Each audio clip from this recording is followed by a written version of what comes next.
Europe లో భారతీయులకు free education. మరిన్ని వివరాలకు Videsh consult 9676502888. Hello my dear friends, welcome to Suman education TV.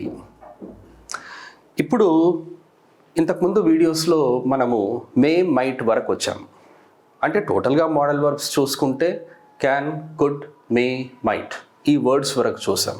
కానీ మోడల్ వర్బ్స్ మనకి అదర్ వర్డ్స్ కూడా ఉన్నాయి. Will, would, shall, should. Okay, will discuss later. కానీ ఇప్పుడు మనము మే మైట్ డిస్కస్ చేసుకున్నాం కదా, మరి మే మైట్ అయిపోయిందా?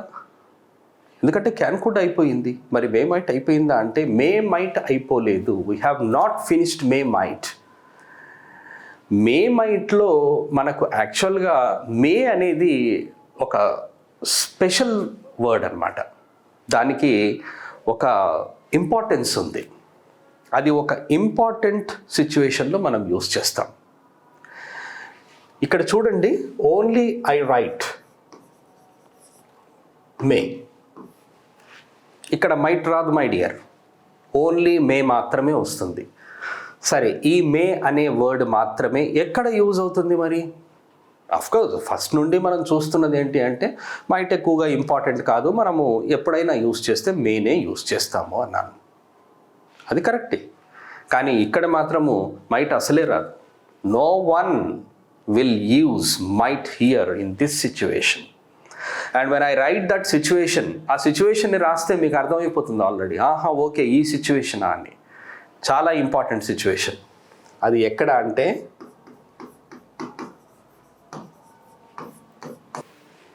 Wishes, blessings. ఎవరినైనా మీరు విష్ చేయాలనుకోండి, ఎవరినైనా మీరు బ్లెస్ చేయాలనుకోండి, అప్పుడు మీరు యూజ్ చేసేది మేనే యూజ్ చేస్తారు. See, you might have, you may remember your sentences that. ఒక సెంటెన్స్ అంటుంటారు చూడండి, మే గాడ్ బ్లెస్ యూ అని. మే గాడ్ బ్లెస్ యూ అంటే ఏంటి? అక్కడ ఆ మే అనే వర్డ్ చూడండి, అది ఇదే word. First will write structure. Structure రాస్తాను. ఎన్ని స్ట్రక్చర్స్ ఉన్నాయి ఇందులో? 10 స్ట్రక్చర్స్ ఉన్నాయా, 20 స్ట్రక్చర్స్ ఉన్నాయా అని కనుక అనుకున్నట్టయితే ఇందులో 10 కానీ 20 కానీ లేవు my dear friends. Structure only one structure is there. ఆ స్ట్రక్చర్ ఏంటి అంటే first we write may. First మనం మే రాస్తాం. తర్వాత ఏం రాస్తాము అంటే నౌన్ కానీ ప్రొనౌన్ కానీ రాస్తాం. నౌన్ కానీ ప్రొనౌన్ కానీ రాస్తాం. ఆ తర్వాత మనం రాసేది V1, తర్వాత అదర్ వర్డ్స్. అండ్ రిమెంబర్, మనకు ఒకటి తెలిసి ఏంటంటే ఎప్పుడు మనకు హెల్పింగ్ వర్బ్ ఫస్ట్ వచ్చినా అది క్వశ్చన్ అవుతుంది. Whenever you see helping verb in the beginning of the sentences, that becomes a question. There is no doubt. But here, in this case, అది క్వశ్చన్ కాదు, అది ఎక్స్క్లమేటరీ మార్క్తో వస్తుంది. ఈ ఒక్కటి మాత్రమే అలా ఉంటుంది. ఎందుకంటే మనము విష్, బ్లెస్ చేస్తున్నాం. అలా చేసినప్పుడు ఏమవుతుంది అంటే మనకు ఎక్స్క్లమేటరీ మార్క్ వస్తుంది. ఎక్స్క్లమేటరీ మార్క్ మీకు అందరికీ తెలుసు, ఆశ్చర్యార్థకమైన word, symbol. So you have to put always this mark. Structure మాత్రం చూడండి, మే రాసాము. ఇక్కడ సబ్జెక్ట్ అని రాయలేదు. ఎందుకు అంటే సబ్జెక్ట్ అని రాసామనుకోండి, you can use all the subjects. I, we, you, they, he, she, it, ఏ సబ్జెక్ట్ అయినా యూజ్ చేయొచ్చు. కానీ అలా కాదు. ఇక్కడ మీరు యూజ్ చేయాల్సింది ఏంటి అంటే నౌన్ కానీ ప్రొనౌన్ కానీ యూజ్ చేయాలి. అది కాకుండా వేరేవి రావు. Not 7 subjects. అందుకని కొంచెం డిఫరెన్స్ ఉంటుంది. ఇప్పుడు మళ్ళీ V1 వచ్చింది, మళ్ళీ అదర్ వర్డ్స్ ఎక్స్క్లమేటరీ మార్క్ వచ్చింది. సెంటెన్స్ చూడండి ఎలా ఉందో.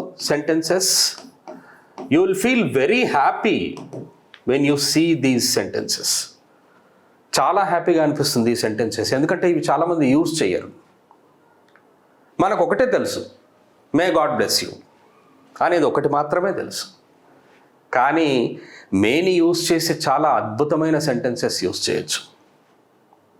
ఇప్పుడు నేను రాసిన తర్వాత మీరు ఏం చేయాలి అంటే ఇలాంటి సెంటెన్సెస్ని ఫామ్ చేయడానికి ట్రై చేయాలి. You have to form such kind of sentences after that when you see this. అప్పుడు మీకే తెలుస్తుంది, అబ్బా ఎంత బాగున్నాయి సెంటెన్సెస్ అని. ఎవరినైనా విష్ చేయాలి. Sometimes some boy, your neighbour's son comes to you and says that today is my birthday అనగానే ఆటోమేటికల్గా మీరు విష్ చేస్తారు. ఆ విష్ చేసినప్పుడు ఇక్కడ మే యూస్ చేయాలి.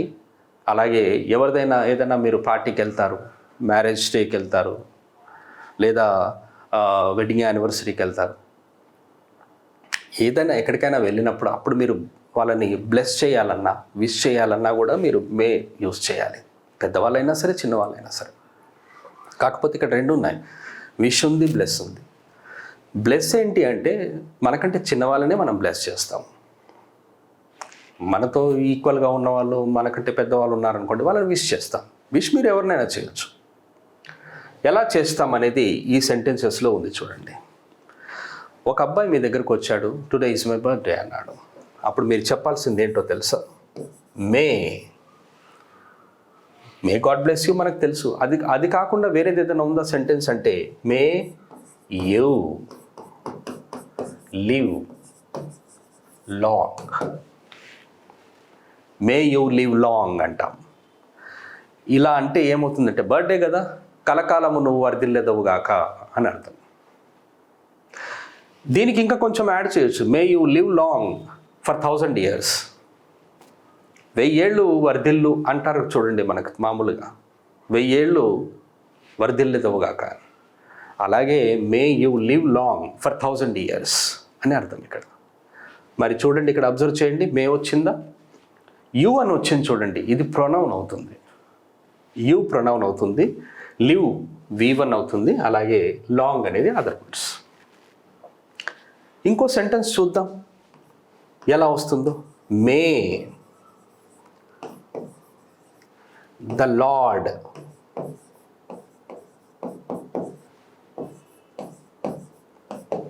మే ద లార్డ్ సేవ్ యూ. భగవంతుడు నిన్ను కాపాడునుగాక. ఈ సెంటెన్స్ కూడా మంచి అద్భుతమైన విష్ కానీ బ్లెస్ కానీ అనొచ్చు. మే ద లార్డ్ సేవ్ యూ అని మీరు పెద్దవాళ్ళని అనొచ్చు, చిన్నవాళ్ళని అనొచ్చు. అర్థం ఏంటి అక్కడ? భగవంతుడు నిన్ను కాపాడునుగాక అని అర్థం. ఎప్పుడైతే మనం ఇలాంటి సెంటెన్సెస్ యూస్ చేస్తామో, if you see these sentences in Telugu, గాక అని వస్తుంది అనమాట. ఇక్కడ చూడండి, మే యూ లివ్ లాంగ్, కలకాలం వర్ధిల్లెదవుగాక. May the lord save you, భగవంతుడు నిన్ను కాపాడునుగాక. ఇటువంటివి సెంటెన్సెస్ ఏమైనా ఉన్నాయా చూడండి. మే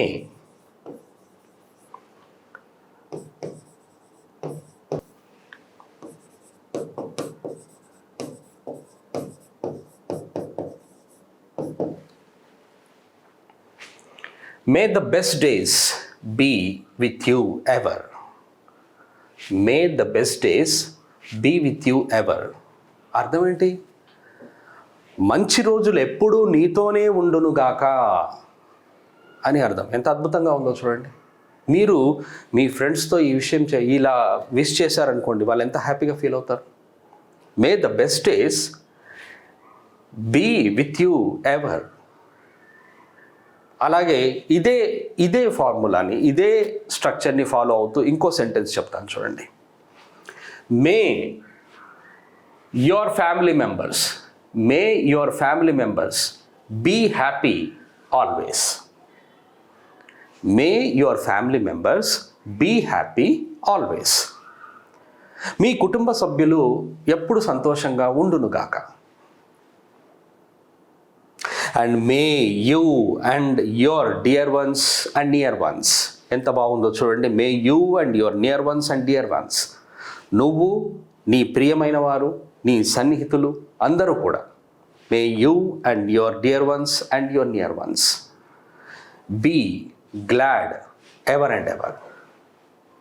నువ్వు, నీ సన్నిహితులు, నీ స్నేహితులు, నీ దగ్గర వాళ్ళు, నీకు ప్రియమైన వాళ్ళు అందరూ కూడా ఎప్పటికీ ఎల్లప్పటికీ సంతోషంగా ఉండునుగాక. అది కూడా ఇదే ఇదే స్ట్రక్చర్ని మనం వాడాం. మే అనేది చాలా ఇంపార్టెంట్ ఈ సిచ్యువేషన్లో. అంటే మీరు ఎప్పుడైనా విష్ కానీ బ్లెస్ కానీ చేయాలి అంటే సెంటెన్స్ని ఎలా ఫామ్ చేయండి. ఇప్పుడు నేను 3-4 సెంటెన్సెస్ రాయొచ్చు. I can't write all the sentences here. You have to practice and that is up to your wish. This is in your hands. Practice చేయకపోతే రాదు కదా. మీరు you keep on practicing. Just use this structure and write more and more sentences. దీని మీద కూడా మీకు grip వస్తుంది. Okay, I hope you have got this. And మీరు ఇలా ప్రాక్టీస్ చేసి మీరు నేర్చుకున్నట్టయితే మీకు మంచి లాంగ్వేజ్ వస్తుంది. అలాగే మీ లాంగ్వేజ్ని మీరు మీ చేతుల్లోనే ఉంది డెవలప్ అయ్యేది. Thank you very much and will meet with some other topic in the coming session. Thank you very much. Have a nice time.